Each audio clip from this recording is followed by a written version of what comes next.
So on my vacation this summer, I was astounded to see just how many mini golf locations there were available in the beach community where we were staying.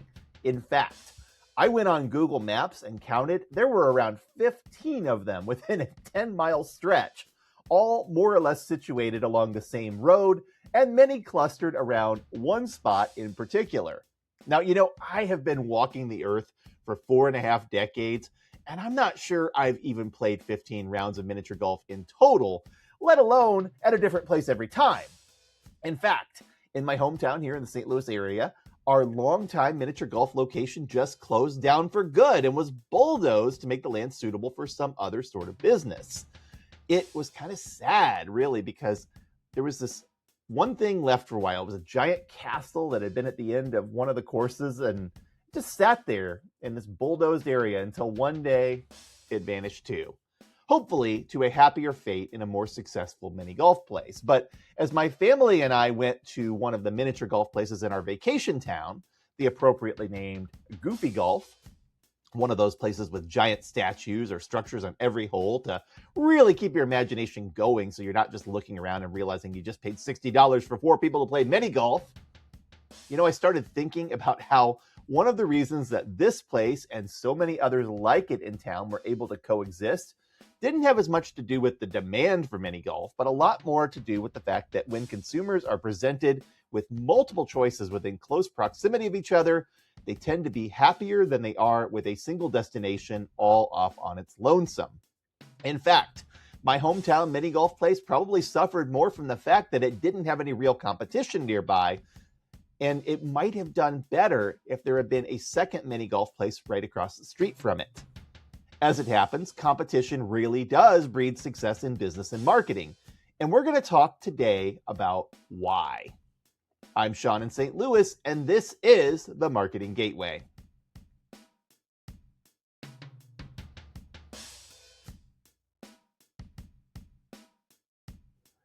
So let's say you wanted to design a shopping district near your home that would be able to serve your personal shopping needs. If you were thinking about this from a purely logical point of view, you would probably want to have one of your favorite of everything. One preferred grocery store, one preferred restaurant, one preferred coffee shop, one preferred hair salon, one preferred home goods store, one preferred drugstore, and so on down the line. And if there had to be 2 of something, it'd be because they were differentiated in some way. Maybe you need a restaurant that serves lunch and another that serves dinner, or a grocery store that has the basics and another that serves the high-end stuff. Well, with a little bit of thought and planning, you could maybe design a perfectly optimal shopping center to meet your needs. And in fact, this is where we can turn to some pretty interesting math and probably the world's worst dinner guest. So the famous physicist Richard Feynman once sat down at dinner and created a mathematical proof on a series of napkins for what he called the restaurant problem. If you find a restaurant that serves food you enjoy, you'll optimize your happiness by eating there every time instead of considering your other choices. In mathematics, this is known as an optimal stopping problem. So if you theoretically had a shopping center that met all of your needs perfectly, you could optimize your happiness by shopping there and only there. But you know what? You probably still wouldn't shop there a lot of the time. Why? Well, because the field of consumer behavior has found that consumers prefer novelty and agency over making the same basic choices over and over. We are attracted to having a variety of choices, and we will, in fact, make irrational choices and go to places that don't perfectly meet our needs while still being mostly happy with the results. And this isn't just me saying this, by the way. This is the actual result of a study that was published this month in the National Academy of Sciences journal PNAS that delved into the Feynman restaurant problem and found that people tend to vary in how much they prioritize exploration and exploitation when they're trying to manage their happiness. In other words, you might go to your favorite restaurant time and time again because you want to re-experience that incredible dish they offer. But over time, you might find that your enjoyment of that restaurant fades because it becomes all too familiar. And that dish you enjoyed so much, it doesn't taste as good the 5th or 6th time as it did the 1st or 2nd because your expectations are different and you're no longer able to be surprised or delighted. You also won't be disappointed, but you may become something else instead. Bored. And being bored causes humans to seek out new experiences and try new things. You might order a different dish and compare it to the one you love, or you might try that dish somewhere else and see how it fares. Seeking out an alternative might make you rethink your choices next time and stick with what you love, now with a renewed appreciation for it. Or you might broaden your horizons and realize you have other options to explore, causing you to crave more variation instead of the same experience over and over again. The conventional wisdom is that consumers faced with a new context tend to eventually settle into habitual purchasing of what they prefer the most. And this can be true with some consumers and some brands. Low involvement products and services like candy bars, laundry detergent, coffee, and fast food tend to be habitual because consumers don't want to have to make decisions about things that they don't really want to have to think about. But high involvement products or services can also become habitual if consumers find a brand or experience that they really like. Perhaps sticking with the same brand of car or computer every time they buy a new one, or returning to the same vacation destination every year. Even so, habits tend to be disrupted by changes, whether it's the product or service, the marketplace, or the consumer. Brands that were once reliable can lose their luster. Service providers who were once tuned into a customer's needs can lose their edge. Products that once met a specific need can be changed or reformulated so they don't meet it anymore. And consumers, of course, can change as they move into different life stages, change their lifestyle, or have disruptive events occur in their daily lives. So, in such a chaotic environment, we can accept that choice is a good thing and that consumers tend to benefit from having it, especially when the alternative to a lack of choice is to either seek a different way of acquiring things or to buy nothing at all. If you've ever visited or lived in a small town, you've probably experienced this firsthand. Many small towns in Missouri have limited choices, maybe one or two restaurants, a small local retail store, a Casey's, and a Dollar General. People in these towns will often find other ways to get the things that they need, like taking trips into nearby cities, ordering things online, buying from secondhand sellers, making things themselves, or quite often, just going without the things that they don't really need. But if a new restaurant opens up in town, suddenly all of the restaurants will be busier. Why? Well, the new place will remind people that they have the option of going out to eat. And since this new alternative is likely to be busy due to being new, the alternatives will capture the spillover of interest. In fact, you may even hear people saying, "I forgot how much I enjoyed this place," about a restaurant that's been around for many years. And that is exactly the effect that I'm mentioning, and it even has a name, the agglomeration effect. While I don't want to go too deep into how this works, the idea is pretty simple, and it's often used to explain why cities and suburban communities tend to have areas that evolve into shopping centers or specialty districts. And let me put this in marketing terms. So let's say you have a bunch of marketing agencies that are evenly distributed throughout an area, and they're all going to get a little bit of business, but it'll mostly be what they can attract either locally or through referral or reputation alone.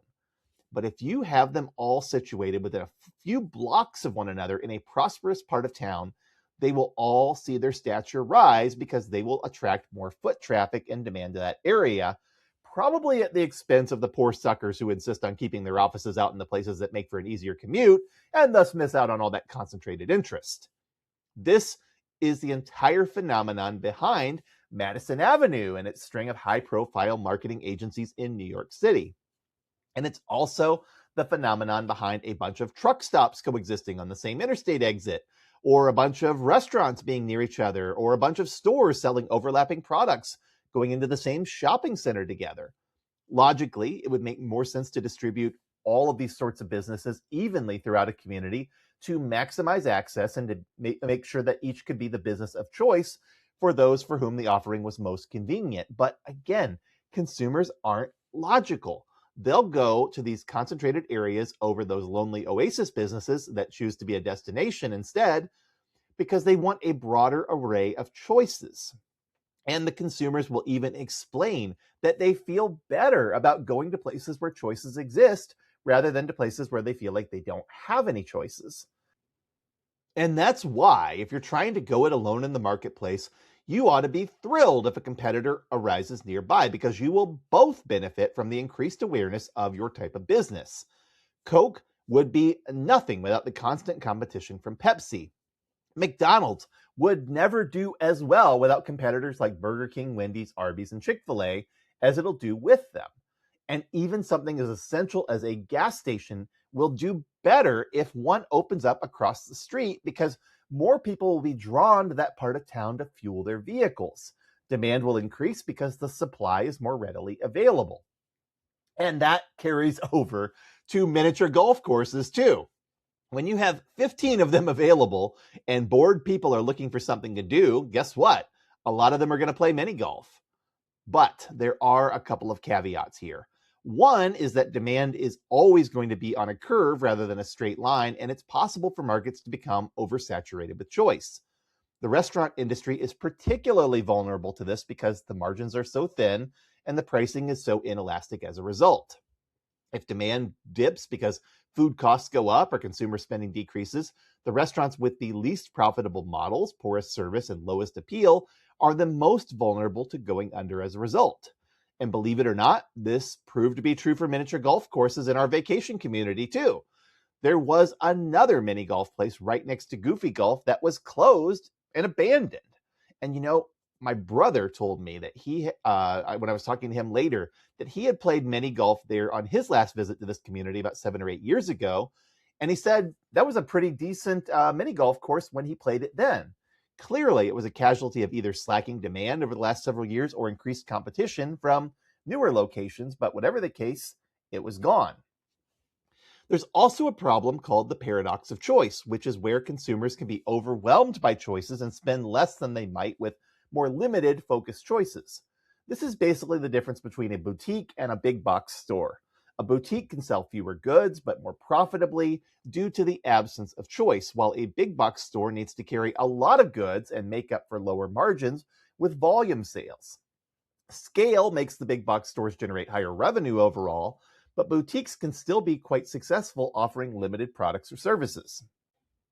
Likewise, a small family fun center offering a few options like mini golf, go-karts, and bumper boats, correctly situated and priced, can be competitive with a larger amusement park nearby by offering a cheaper, lower frills option that doesn't require the upfront expense and time investment of buying an all-day ticket.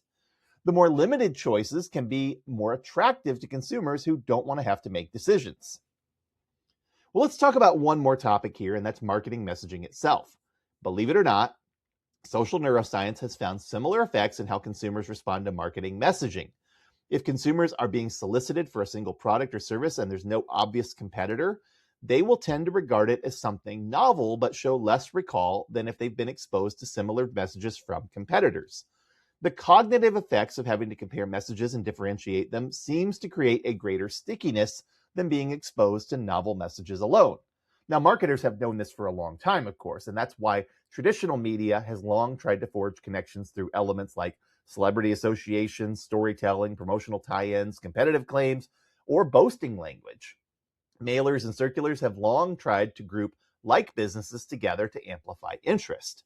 But I feel like this topic is even more important for digital marketers to understand as well, because so many modern tactics are about pushing messages out without regard for what's currently being said more broadly in the competitive marketplace. If digital marketing is being pushed out to intercept search terms or ride the wave of social media trending topics without paying attention to the broader discourse, a lot of opportunity to enhance message recall and stickiness is lost in the process.